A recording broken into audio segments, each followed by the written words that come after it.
চার ধরনের ইনজেকশন নিলে রোজা নষ্ট হয়ে যাবে। আমরা অনেকে এটা জানি না। আমরা অনেকে মনে করি ইনজেকশন নিলে রোজার কোনো ক্ষতি হয় না, ইনসুলিন নিলে রোজার কোনো ক্ষতি হয় না। অবশ্যই আমরা অনেক ওলামায়ে কিরাম এ বিষয়ে ফতোয়া দিয়ে দিয়েছেন যে ইনজেকশন নিলে, যেটা খাদ্যনালীতে প্রবেশ করে না, এরকম ইনজেকশন নিলে আপনার রোজা নষ্ট হবে না। তবে চার ধরনের ইনজেকশন আছে যেগুলো নিলে আপনার রোজা নষ্ট হয়ে যাবে। নাম্বার ওয়ান, এক নাম্বার হচ্ছে এনার্জেটিক, অর্থাৎ যেই ইনজেকশন নিলে আপনার শরীরে শক্তিবোধক যে ইনজেকশনগুলো আছে, শরীরে শক্তি হবে, এই ধরনের ইনজেকশন নিলে আপনার রোজা বাতিল হয়ে যাবে, রোজা নষ্ট হয়ে যাবে। অর্থাৎ আপনি আপনার শরীরে দুর্বল হয়ে যাচ্ছে না খেয়ে থাকার কারণে, আপনি যে ইনজেকশন নিচ্ছেন এনার্জেটিক ইনজেকশন, যার কারণে দেখা যাচ্ছে আপনার শরীরে শক্তি আসতেছে, এই শক্তিবোধক ইনজেকশন নিলে আপনার রোজা নষ্ট হয়ে যাবে। দ্বিতীয় নাম্বার হচ্ছে খাদ্যের পরিপূরক, অর্থাৎ আপনি খাবার খাচ্ছেন না, তবে কিছু ইনজেকশন এমন আছে যে ইনজেকশন দিলে 3-4 দিন ক্ষুধা লাগে না।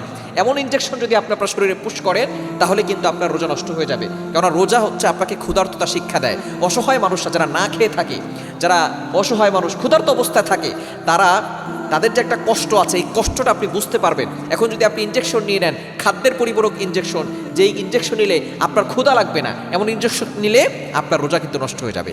তৃতীয় নম্বর হচ্ছে পুষ্টিগুণ সমৃদ্ধ যে ইনজেকশন, অর্থাৎ যে ইনজেকশন নিলে আপনার শরীরে পুষ্টি থাকবে, আপনার রোজার কোনো কষ্ট অনুভব হবে না, এই ইনজেকশন নিলে আপনার রোজা নষ্ট হয়ে যাবে। এবং 4 নাম্বার হচ্ছে মোস্ট ইম্পর্টেন্ট, সেটা হচ্ছে যে ইনজেকশন খাদ্যনালীতে চলে যায়, অর্থাৎ খাদ্যনালীতে যদি চলে যায় এমন কোনো ইনজেকশন আপনি নেন তাহলে কিন্তু আপনার রোজা নষ্ট হয়ে যাবে। কারণ আপনার পাকস্থলী খাদ্যনালীতে আপনাকে সবসময় খেয়াল রাখতে হবে যাতে করে কোনো কিছু না ঢোকে।